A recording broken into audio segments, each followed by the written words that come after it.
and welcome back to the Crawl Wall for the Austrian Grand Prix. And wow, what a race that was. A race of attrition, it must be said.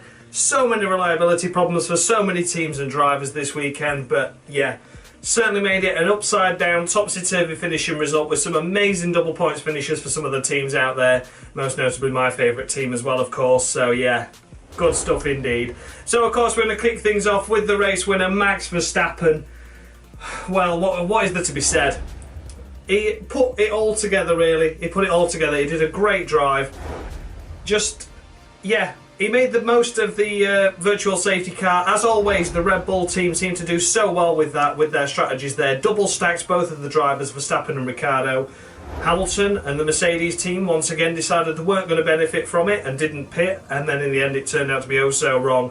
Hamilton having to make an additional stop as well because of tyre degradation. So it looked like the win wasn't actually going to be possible for Hamilton, regardless of that virtual safety car problem, as well as the retirement as well for him. But, you know, Verstappen did an amazing drive and qualified in P5 and, yeah, managed to gain to P4, obviously promoted to P4 as a result of Vettel's penalty. And then, yeah, drove a really clean race, no problems at all. And I always said it, after the Monaco Grand Prix, it'd either make him or break him and he'd calm down. And sure enough, he did calm down. So yeah, he did a good job. So for that reason, Max Verstappen, first on the board, first winner of the race, and he's going to get a full 9 points. I'm going to give him 9 points. I know people are going to criticise me and say, why isn't it a perfect 10? At the end of the day, he did have that incident with qualifying in terms of the he should have let Ricciardo past or whatever. We don't know the ins and outs of that. A bit of team issue there. You know, I don't want to knock too much off. At the end of the day, it was a perfect race by Verstappen. You know, qualifying could have been a little bit better perhaps. I think the team were hoping for more. And of course, that little silly issue in qualifying could have cost them that extra position. So, you know, 9 points. It's not a perfect 10, but can't take away from an amazing Grand Prix weekend. He's recovering on the Crawl Wall now. He's recovering. Next up, Kimi Raikkonen in an amazing P2. We didn't expect that, did we? Qualified in P4 and started P3, once again as a result of Vettel's penalty. And yeah, he delivered. He initially got boxed in at the start between the two Mercedes cars and dropped back to 4th. And then a result of the ongoings that were happening ahead with Bottas retiring and of course Hamilton not pitting under virtual safety car, got promoted to P2 and that's where he stayed. I thought Ferrari were going to do a team strategy and make Raikkonen, you know, miss out and lose out to Vettel on that P2 towards the latter half of the race, but did a really strong drive, Raikkonen.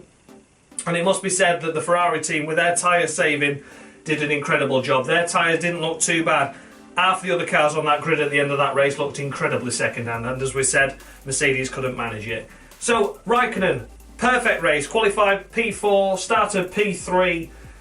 Yeah, apart from the start where he dropped off and obviously had to back out of it, otherwise he'd be sandwiched, he drove an amazing race. Obviously benefited from the retirements and, of course, strategy from other teams. But Raikkonen, he's up there, it's another podium, good stuff. So for that reason, it's going to be a full 9 points for him as well. Everyone thought we were going to get a 10 then, but no. It's another 9 points for Raikkonen. As I said, once again, doesn't take away from an amazing race, but wasn't a perfect 10. Was out-qualified by his teammate initially, and, you know, that early lap and the early couple of laps, he wouldn't have been on the podium had it not been for reliability issues. So well done, Raikkonen. Still, again, doesn't take away from a perfect race. 9 points. Next up is Sebastian Vettel in P3, rounding out a double podium finish for Ferrari. And, yeah, qualified P3, probably the best he could have ended up with in that car because Mercedes just had that little bit extra in the final qualifying session. And when it came to the race, he started P6, had a penalty for blocking Sainz in Q2, I believe. Not quite sure why. Even Sainz didn't complain about it, I don't think. So, bit of an unusual one, but in the end started P6.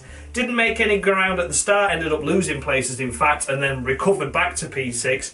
But looked like the race had slipped away from him. But once again, as a result of penalties, as a result of retirements ahead of him, and of course, strategies, he ended up getting ahead. He did an amazing move on Hamilton as well after Hamilton pitted. He was on older tyres, Vettel, and got past Hamilton no problem. I think at that point Hamilton had thrown in the towel anyway. But yeah, so a great drive by Vettel to claim back the lead of the championship as well by a solitary point. We wasn't expecting that, was we, after qualifying? But yeah, a great drive by Sebastian Vettel, and yeah, it's also going to be 9 points. You've guessed it, 9 points again. A great drive, solid enough performance, but once again, you know, losing ground at that first lap. Had misfortune not happened for other teams, he wouldn't have been where he was, so not a perfect 10 for that very reason. P4, Roman Grosjean, here's a lad. P4, finally, some points on the board. It's only taken him 9 races, but we finally got there and done it.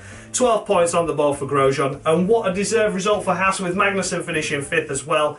I'm elated for him. I genuinely am so happy for the Haas team.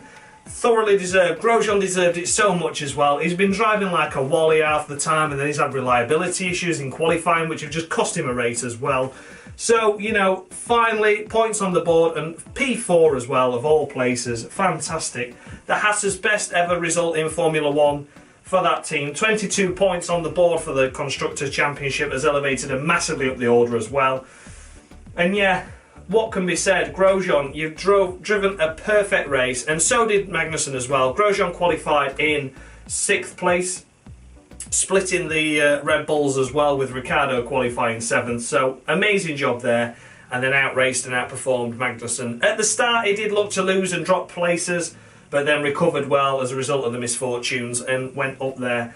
And for that reason, this is why these only get 9 points, because this is a better drive in my eyes for Grosjean. The amount of pressure he must be under, and the amount of pressure that has been put on him as a result of his poor performance of late. And there he goes and smashes P4. So here we go. I'm going to score him 12 points. He deserves some luck, and he does deserve some love, does Grosjean. So 12 points on the board for Grosjean. Great stuff. K-Mag has been mentioned as well. Amazing qualifying result. Both of them through into Q3. Finishing P5 behind your teammate ain't too shabby, mate. Great stuff for Magnussen. So for that reason, Magnussen's going to be getting a perfect 10. Perfect 10 for K-Mag. He's doing a solid job this season for Haas, and Haas are looking strong now for that P4 in the Constructors. Really, really are. They've done amazing. I think they've gone up from 8th to 5th as a result of that result. So I'm not 100% sure on that. I'll have a look at that for the team wall, but they've certainly gone up quite a lot of places. So congratulations to them. Well done, Haas. Next up is Esteban Ocon and Sergio Perez, the two Force India boys, 6th and 7th, on their 200th race in Formula 1, a 10-year history. An amazing, amazing result in their 11th season, of course, now. And 200 races, and they deliver a great race result after what was a poor qualifying.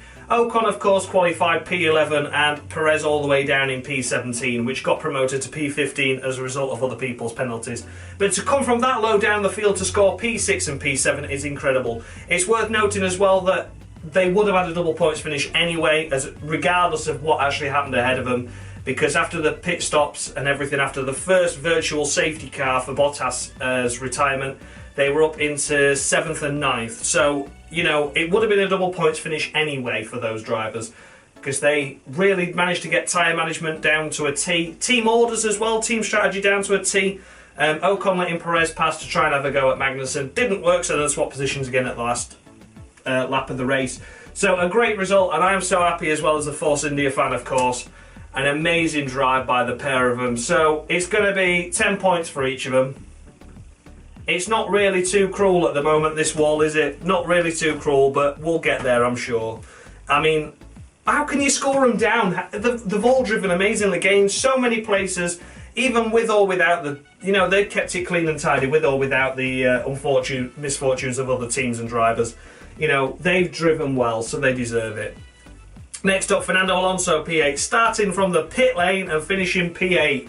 Gaining 12 places and some time as well, of course, starting from the pit lane. You let the cars go quite a way before.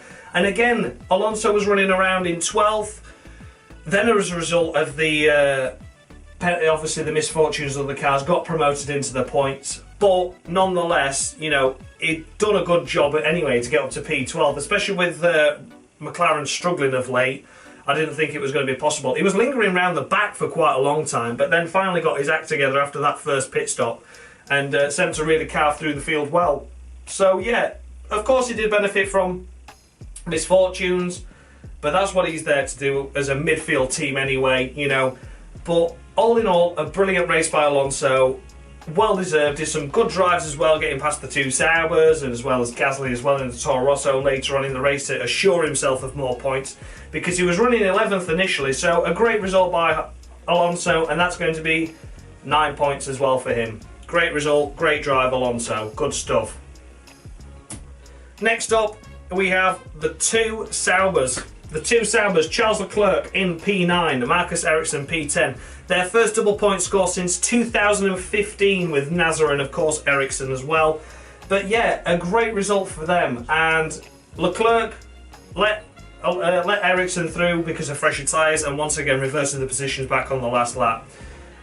So great team strategy by those as well to try and maximise the points if they could. They couldn't in the end, so 9th and 10th, well deserved. And nice for Ericsson to finally get another point on the board as well. He's been there or thereabouts, 11th countless times this year so far, so another point is decent for him. So congratulations to the pair of them. Leclerc qualified 13th, 5-place grid drop, ended up starting 18th, then penalties, think it pushed him to about 16th. And I think Ericsson started around there as well, about 15th or 16th. So they had to come through the field as well. And with a team like Sauber, you always say, well, you know, like I've been saying, misfortune of the other teams made them get the positions today. Yes, it did, but they deserve it because, you know, no one could ever predict a double Mercedes retirement, could they? Let's be honest. So they drove the best race that they could. They were in the thick of it as well, to be fair, even when they were racing around for 14th and 15th. So a perfect drive by those two. I'm really, really chuffed for them. And it's going to be 9 points for Leclerc, and I'm going to give Ericsson 10 points because I feel he deserves it. He's had a lot of bad luck lately, and I was bringing him down as well, but he's delivered points once again. So congratulations to Sauber. That team's going places now. I'm so chuffed for him, I really am.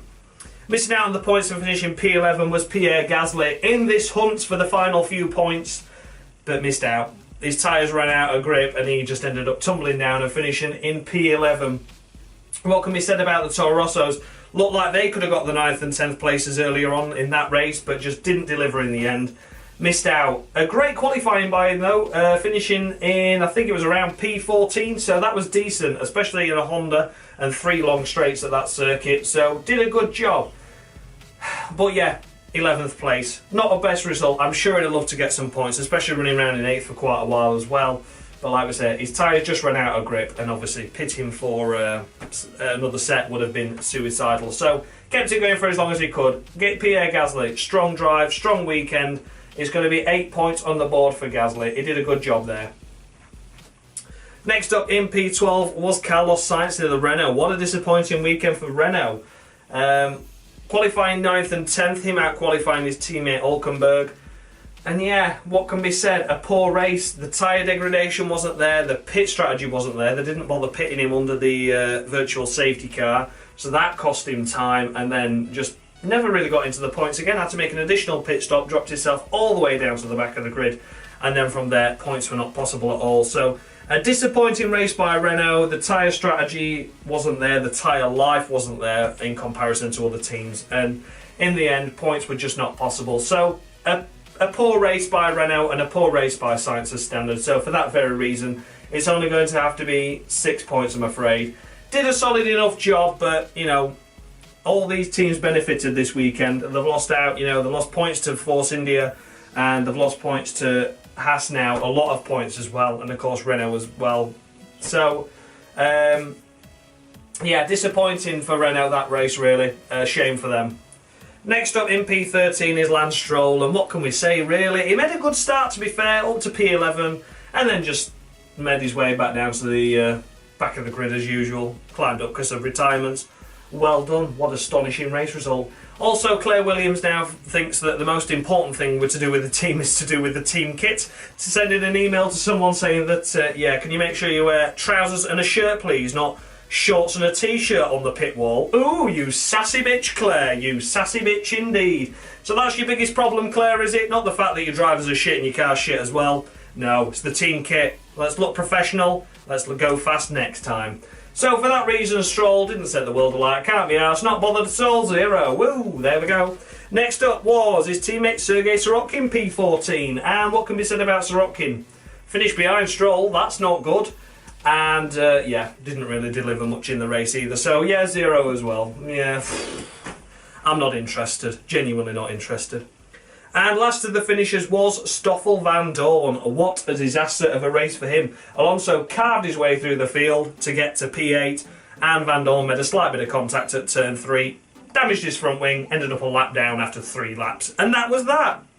Never came back into the race, never saw anything of him ever again, didn't make any positions other than what was retiring. So, piss poor race really by Vandoorne, so that's going to be a whopping 0 for him as well. His teammate delivered a stonking result. We know it's Alonso, but you need to be somewhat comparable to your teammate. Don't care if he's a 2-time world champion. Maybe points weren't possible for you this weekend, but come on, you weren't going to finish last even after a front wing disaster, especially after everything that was going off as well. So, points were possible, but you didn't deliver. First of the retirements on this list, of course, last of the retirements in the race was Lewis Hamilton with a suspected, I'm not sure if it was hydraulics, same issue as Bottas or not, but either way, he was out of the race. Hamilton running P4, leading the race comfortably. Team messed up with the strategy of not pitting him on the virtual safety car, and then, I'm not being funny, but Hamilton just threw in the towel. I don't give a shit what anyone says, but his constant bitching and moaning on the radio, just get the fuck on with it. Yes, the team had made a mistake, and he came over openly on the radio and just admitted it about 14 fucking times to him, but he still weren't listening. He's just like, I don't know what to say, guys, I don't know what to say. He's like, yeah, look, I'm sorry, just get the fuck on with the race. And, oh, well, I don't know what to say. I'm just really pissed off right now, guys. I can't believe it. I can't make these tyres last. Blah, blah, blah, blah. Shut up. Shut up. Get on with racing, for Christ's sake. We can understand why you're pissed off. You've potentially lost a race win, but you were still ahead of Vettel at that time and you were crying like a bitch. Couldn't make his tyres last and then retired anyway, so I'm not interested. It was a shite race by Hamilton in terms of after the miscommunication and the not pitting him on the virtual safety car. Before then, he'd driven fantastically. But then after that, it just throws in the towel and just don't. Just stop being a whining little bitch and get on with your own race.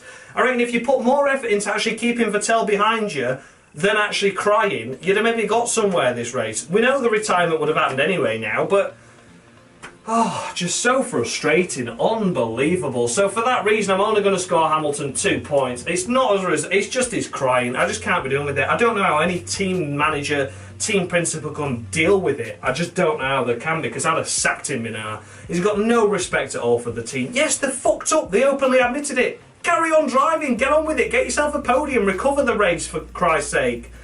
I mean, come on, if you had a team manager that was moaning at a driver because they crashed, then Hamilton would kick off like fuck about it. But for him, it's okay to openly slag him off on the radio. So I'm not impressed. 2 points. Shite race. Next up was Brendan Hartley. Felt sorry for Hartley. He was running 10th in that Toro Rosso, along with Gasly running 9th for a little bit. And then he had a suspected potential gearbox or engine problem. It was one of the two. And Hartley was out of 10th place. Looking at Gasly's race, doesn't look like he'd have been able to hang on to those points anyway. But it was good to see him up there. Recovered well after starting at the back after a tactical engine change.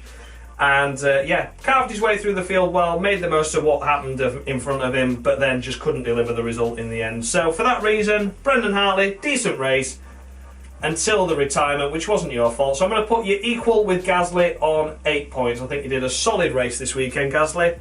Unfortunate retirement. Never mind. Next up was Daniel Ricciardo, retired with a issue once again. Another retirement for one of the big names. Ricciardo, of course, they were running second and third for the most part, then up to 1-2. Ricciardo had to make an additional pit stop. He couldn't make the tyres last like Verstappen could. And then retired once again with an issue. Like I said, the big teams falling by the wayside this weekend. And Ricciardo, a solid enough race, but managed to get ahead of Hamilton when Hamilton pitted again, but he was always going to be overtaken, and then he broke down anyway. So fourth was the best it could have hoped for. Fifth was realistically what all he was going to get, and then retired anyway. So a bit in the shadows of his teammate in terms of tyre management this weekend. Once again had that bit of a tiff-taff in qualifying and ended up finishing behind Grosjean in qualifying, which wasn't great for him. So for that reason, Ricciardo, on your 29th birthday, I've got a t-shirt as well to support him, of course, with it being the Austrian Grand Prix. But Ricciardo didn't deliver it like his teammate did even before the retirement. So for that reason, it's going to be 6 points for the Honey Badger. Not a bad race, but not great. Could have done better. Next up, Valtteri Bottas, a retirement in quick succession of Hulkenberg, who was the first of the retirements of the race. the last on this list. But Bottas, yeah, what can we say? Stonking effort to get pole position by just a quarter of a second. Sorry, not even a quarter of a second, a quarter of a tenth of a second ahead of Bottas, ahead of Hamilton, of course. And yeah, off the start line, had a bit of a poor bog down, but managed to. He slid down to fourth, but then an amazing move around the outside prompted him back up to second. And yeah, I mean, it could have potentially been a Mercedes 1-2 today because they were off in the distance. But circumstances just happened. Bottas caused the virtual safety car as a result of his gearbox issue, leaking hydraulic fluid, and that was that.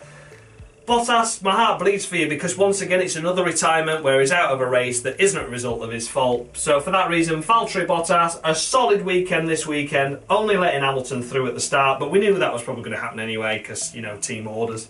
But yeah, for that reason, Bottas, a solid drive this weekend. I'm going to score you 7 points. I think that was a solid race, a solid qualifying. Couldn't deliver what you were capable of in the race, of course. Being a bit harsh with 7, I know I am, but, you know, I'd like to have seen him take the lead as opposed to just letting Hamilton through at the start, really. And last but not least, Nico Hulkenberg qualified 10th and I think was running around 8th place before he had his spectacular engine failure. It's worth noting he did park his car up in a safe place. That's probably the only godsend you can say for that, really. Out-qualified by his teammate Sainz, but looking at how poor Sainz went this weekend, he might have been able to scrape a point. That'd have been about it. So not a great race weekend by Renault at all. No points this weekend. So for that reason, Hulkenberg, I'm going to score you exactly the same as I did for Sainz and score him 6 points. Weren't sure what you were capable of, but I don't think you delivered anything special anyway. So there we go. That is the full 20 drivers scored. And of course now it's time for Palmer of the Week again. So once again, I'll just go and get him. Give me 2 seconds. Come on, Jolyon, it's that time once again, my friend. Let's do this shit. Come on, you're keeping them waiting, as always.